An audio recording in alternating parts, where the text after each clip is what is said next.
Hello fight fans and MMA fans, I am your host the J-Man, and on this video we're going to talk briefly about Dream Presents Dynamite 2010. Okay, now this was an MMA event or show that happened, let's see, what was that, December 30th, so, last Thursday night I believe.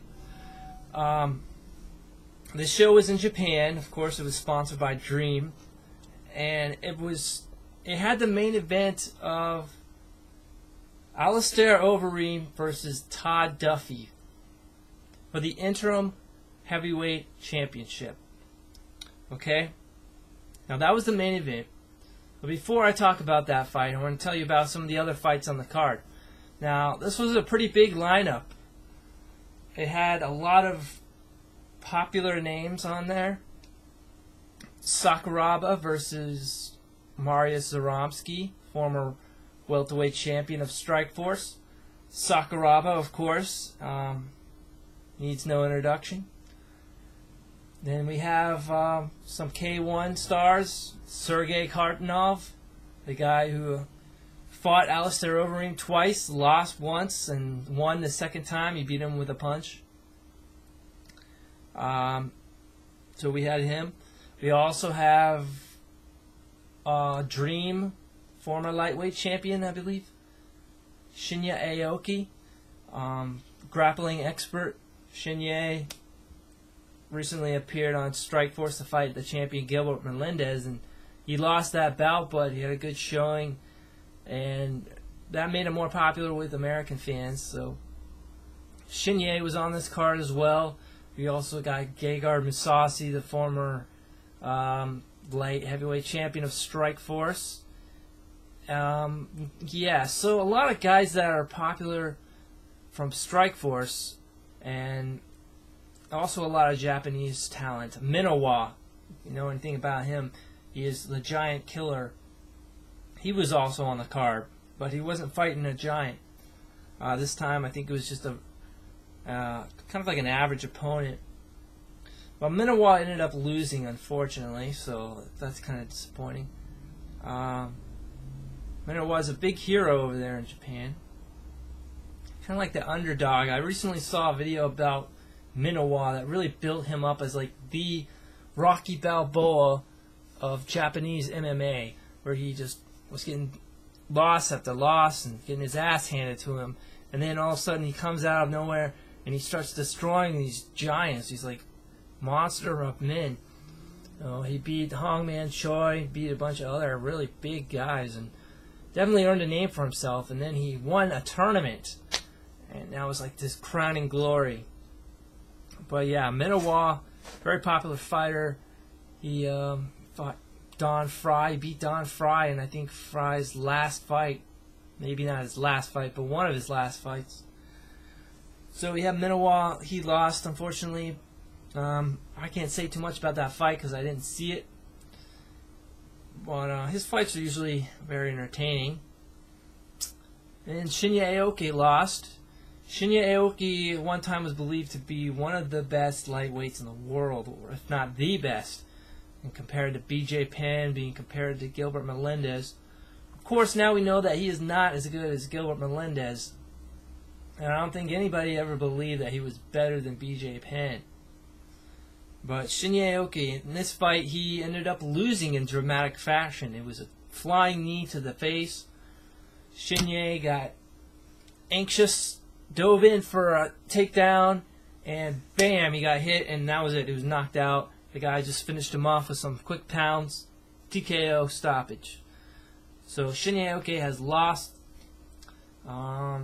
Big surprise there. But before that, he was kind of being the typical bad guy, breaking the rules, doing all sorts of stunts and shenanigans. So I'm glad he got knocked out. If you're going to act up, then that's what happens. But anyway, moving on. What is it? Sergey Kartanov, I believe that's how you say his name. Very popular K1 fighter. I think he's on the verge of signing a deal with Strikeforce. He is a heavyweight, and does a lot of, like I said, kickboxing. But this guy, I think he's most notably known for beating Alistair Overeem. So he's definitely a top contender. And they put him up against some kind of unknown Japanese fighter, another heavyweight guy. I'm not sure if it was an open weight fight or if there was a weight limit. But Sergey ended up beating him in the first round. Kind of anticlimactic because predictable. We knew Sergey was going to win. I mean, this guy is really a powerhouse and a devastating striker. And my whole thing is, why not put him up against Alistair Overeem again? Why not have them contest each other in their third bout so we could finally settle the score? They each got a win apiece. So it's tied up 1-1. Let's do a tiebreaker, and let's really decide who's going to be the heavyweight champion. But no, instead they decided to put Todd Duffy against Alistair Overeem. Todd Duffy, who recently lost to Mike Russo in the UFC. Duffy really doesn't even have that much experience. He was just, he got that 7-second knockout, which was a world record in the UFC. And all of a sudden he becomes an overnight sensation. Oh, wow, this guy's going to be the next heavyweight champion in 2 years or whatever. Not quite. Duffy wasn't all he's cracked up to be. Yeah, he's a strong guy, but if you look at all of his wins, they've been by way of knockout. He doesn't have any other skills, does he? We haven't been able to see it.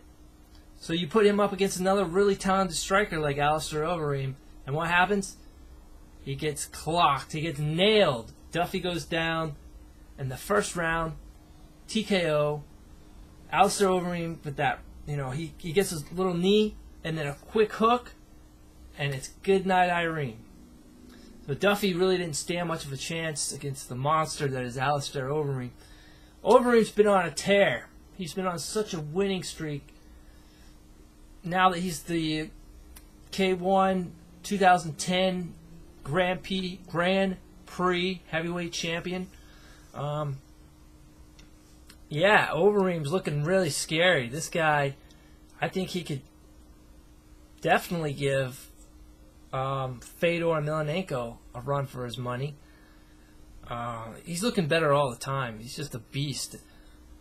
And, he's a force to be reckoned with. He's right now the Strikeforce heavyweight champion. And, he devastated Brett Rogers not that long ago. And I don't see anybody that's going to stop him at Strikeforce. He needs to get over to UFC.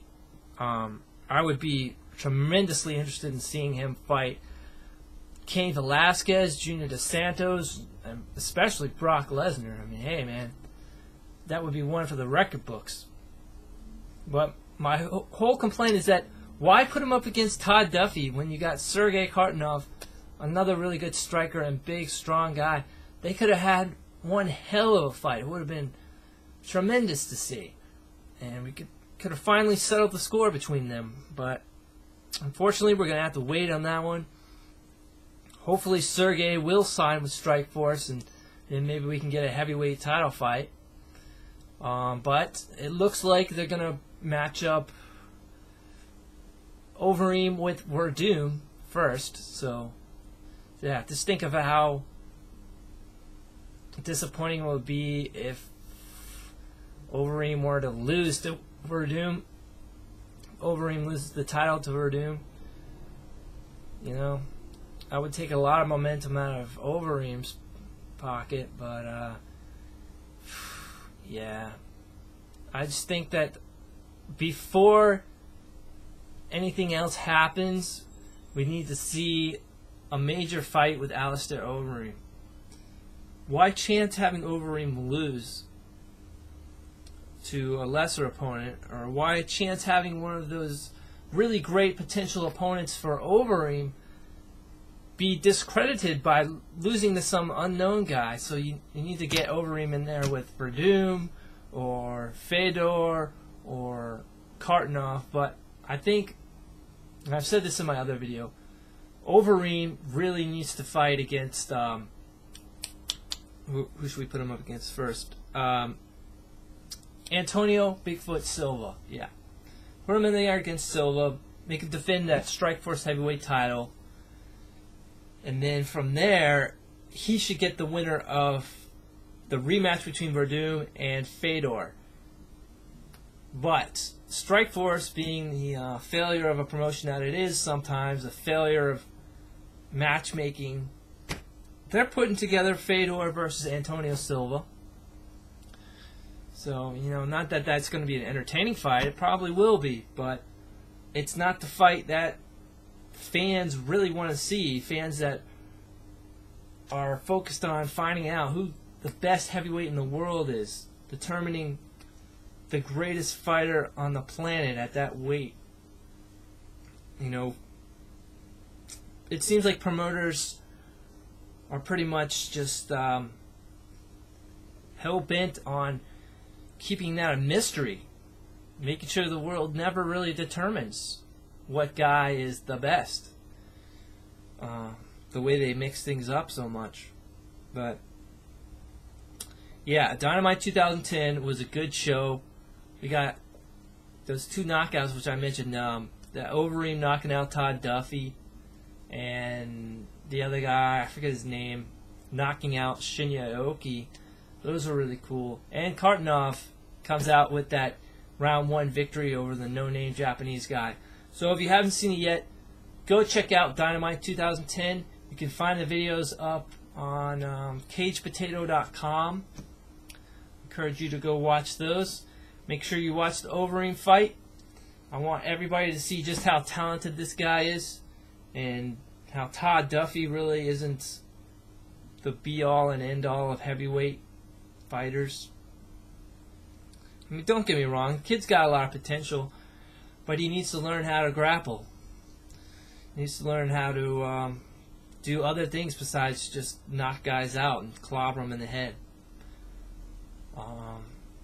Yeah, so that's been my video on MMA Dynamite 2010. Thanks for watching my video. Don't forget to comment.